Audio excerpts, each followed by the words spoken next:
নমস্কার বন্ধুরা, কেমন আছেন সবাই? সুজিস ওয়ার্ল্ডে সবাইকে স্বাগতম। আজকে আমি দই বড়ার রেসিপি নিয়ে এসে হাজির হয়েছি। আর গরমের দিনে দই বড়াটা খেতে খুবই ভালো লাগে, ঠান্ডা ঠান্ডা আপনার দই দিয়ে খেতে দারুণ লাগে খেতে। তো সেই জন্য আজকে দই বড়ার রেসিপি নিয়ে এসে হাজির হয়েছি। আমি 250 আপনার বিউলির ডাল বা কলাইয়ের ডাল নিয়ে নিয়েছি, ভালো করে ধুয়ে আর এটায় পুরো ডুবন্ত জলে আপনার ভালো করে আমি এটা ডুবিয়ে 6 থেকে 7 ঘন্টা ভিজিয়ে রাখবো। 6 থেকে 7 ঘন্টা পরে আমি আসছি। 8 ঘন্টা পরে আমি ফিরে এসেছি। দেখুন, ভালো করে দেখুন, বিউলির ডাল একদম তরতরে ভাবে যে একদম ডবল হয়ে গেছে, বড় বড় হয়ে গেছে। দেখুন, এবার অল্প অল্প করে এটাকে বেটে নিয়ে আসতে হবে। বাটা হয়ে গেছে।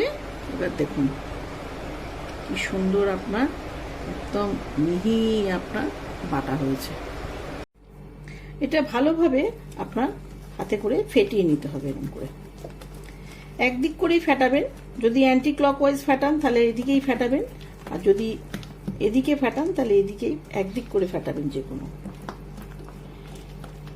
এরকম করে পুরো ফুলিয়ে নিয়ে আসতে হবে, পুরো ফ্লাফি আর হালকা হয়ে যাবে। এটা ভালো করে আপনার দেখুন, ব্লেন্ডার আছে, ব্লেন্ডার দিয়ে ভালো করে আপনার এটাকে ফেটিয়ে একদম ফ্লাফি করে নিতে হবে।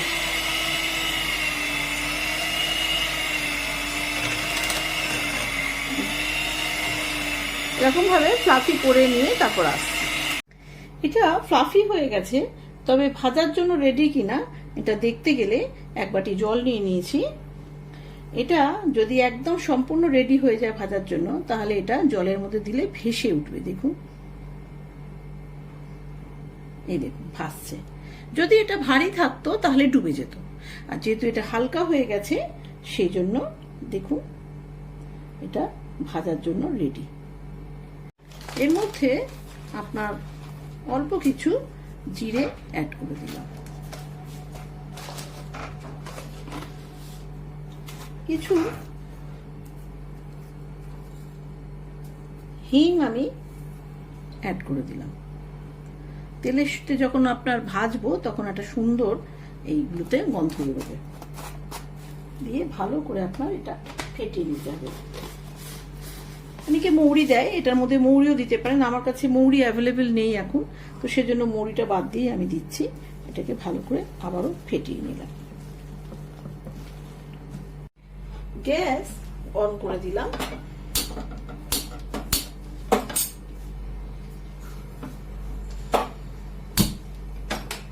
এবার সাদা তেল ঢেলে দিলাম। একটু বেশি পরিমাণে তেলটা ঢালতে হবে।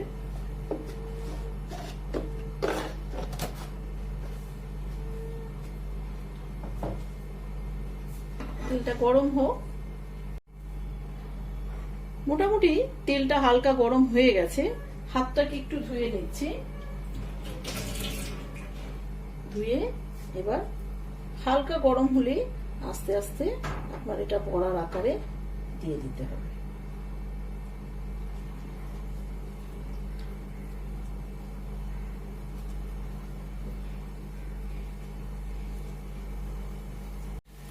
এরকম ভাবে বড়া দেওয়া হয়ে গেছে।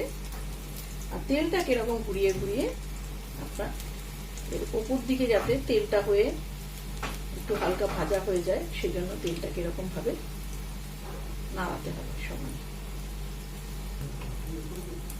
এবার আমি হালকা করে এটাকে উল্টাবো।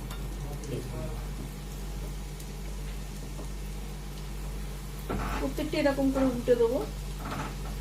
মোটা খুন্তি দিয়ে করলে এটা ঘেঁটে যাবে, সেজন্য পাতলা আইসক্রিম কাটার যে চামচগুলো হয়, এই ধরনের চামচ আপনার এটা দিয়ে তলাটা এরকম করে নাড়িয়ে দেখুন সুন্দর করে বড়াগুলো আপনার হয়ে যাবে।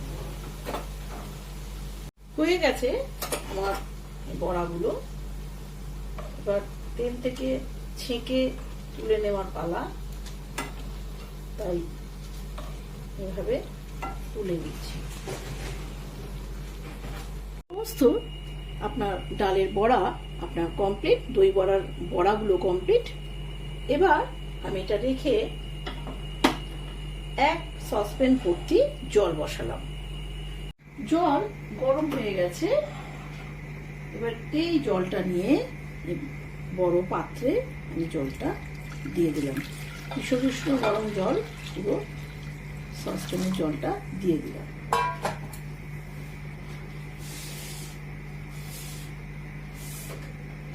এর মধ্যে একটু 1 চামচ মতো নুন দেবেন,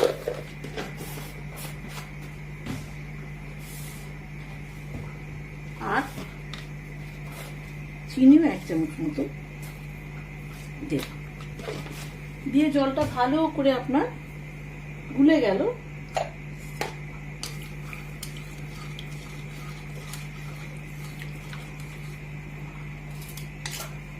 এবার এর মধ্যে যে ডালের বড়াগুলো রেখেছিলাম এইগুলো সব চুবিয়ে দিতে হবে। দেখুন কত ফ্লাফি আর হাল হয়েছে, সেজন্য আপনার এগুলো সব জলে ভাসছে। দেখুন প্রচন্ড ফ্লাফি হয়েছে।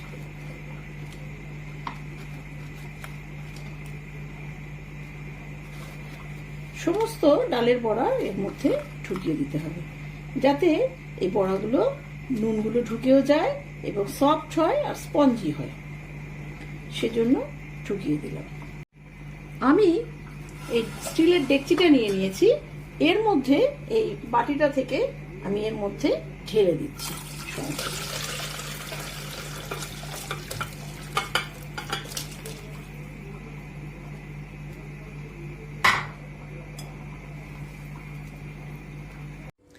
এবার আমি একটা বড় বোল নিয়ে নিয়েছি কাঁচের, আর এর মধ্যে আমি 500 দই নিয়ে নিয়েছি।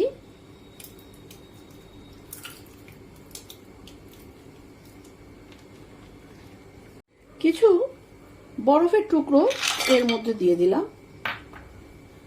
এবার ভালো করে আপনার এটা নাড়তে হবে। এতে এই বরফগুলো যখন গলে যাবে এটা পাতলা হয়ে যাবে আপনার দইটা।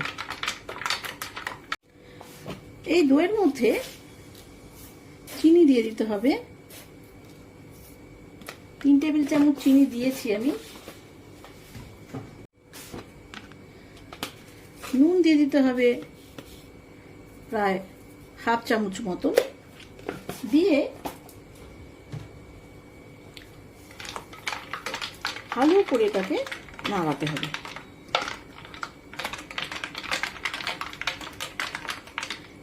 যাতে দইটা পাতলা হয়ে যায়। এই বরফগুলো যত গলবে তত আপনার দই পাতলা হবে।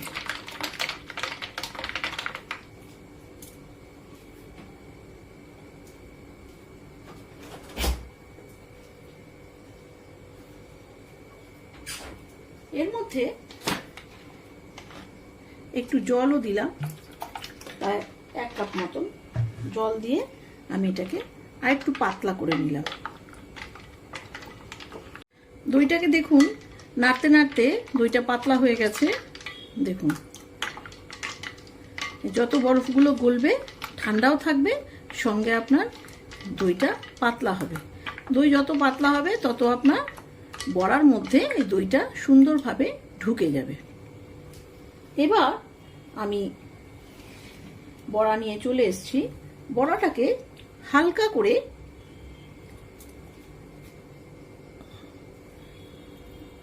দুটো হাতের সাহায্যে, যাতে ভেঙে না যায়, অথচ এটা একটু ফেটে গেলে দইটা সুন্দরভাবে ঢুকবে, সেজন্য নুন জলটাকে চেপে হালকা করে বের করে দিতে হবে।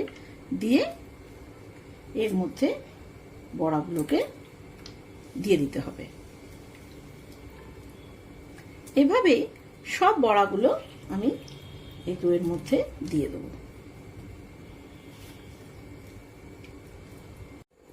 এবার সার্ভ করার পালা।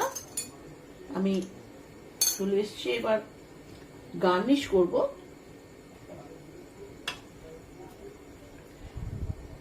দুটো সার্ভিং ডিশ নিয়ে নিয়েছি।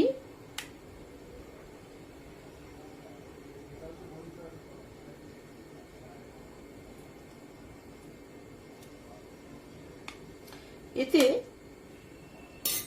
আপনার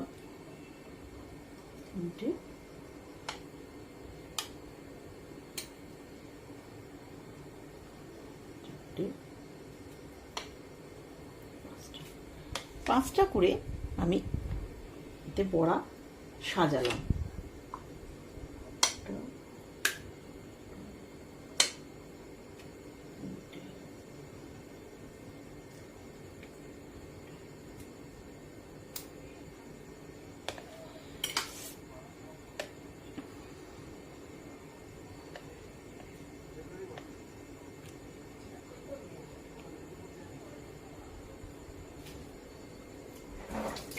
এবার এতে দই দিয়ে দিলাম,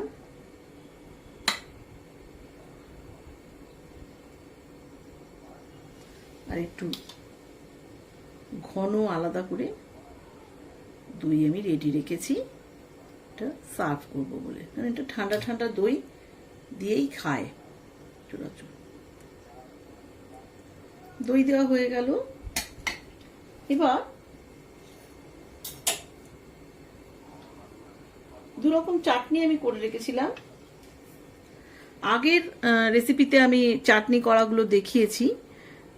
এই চাটনিটা তেঁতুলের চাটনি, এই চাটনি আমি দিয়ে দিলাম।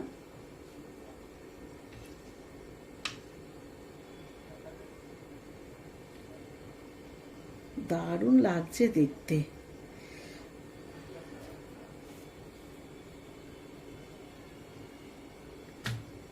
এবার ধনে পাতার চাটনি, তেঁতুলের চাটনি তো দিয়ে দিলাম, একটু ধনে পাতার চাটনি দিই।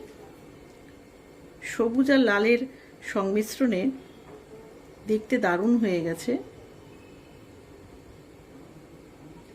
এই চাটনিগুলো দিয়ে এই চাট মশলাগুলো খায়।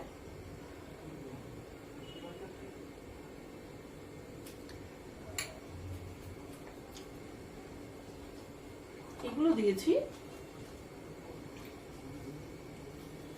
দিয়ে এর মধ্যে যে চাট মশলাটা আমি করে রেখেছিলাম সেই চাট মশলা এর মধ্যে ছড়িয়ে দিলাম।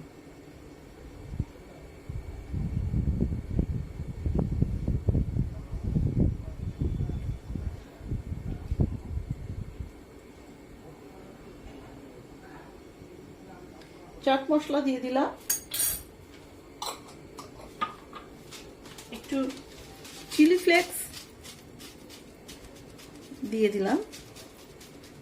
এগুলো বেশ একটু স্পাইসি, সেজন্য একটু চিলি ফ্লেক্স দিলে ভালো লাগবে খেতে। এবার সব শেষে এতে ঝুরি ভাজা দিয়ে লাস্ট আপনার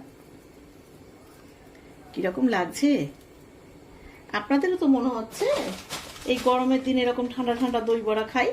কিন্তু বাড়িতে চটপট করে ফেলুন এই ধরনের দই বড়া। করে খেয়ে যদি ভালো লাগে তাহলে অতি অবশ্যই আমাকে লাইক, শেয়ার, কমেন্টস করতে কিন্তু ভুলবেন না।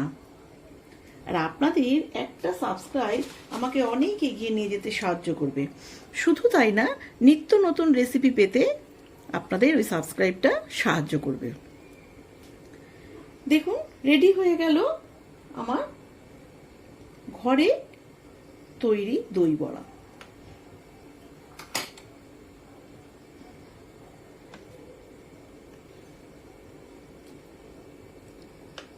এবার খেয়ে দেখার পালা।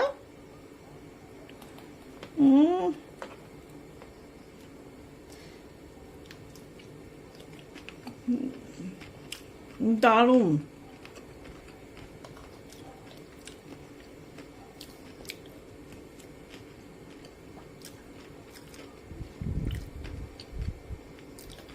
এভাবে বাড়িতে বানিয়ে ফেলুন এই ধরনের রেসিপি, নিজেরা খান, অপরকে খাওয়ান। আজ এখানেই শেষ করছি। আবার অন্য কোনো দিন অন্য কোনো ভিডিও নিয়ে এসে হাজির হব, বা আপনাদের কোনো নতুন রেসিপি নিয়ে এসে হাজির হব। ভালো থাকবেন, সুস্থ থাকবেন। নমস্কার।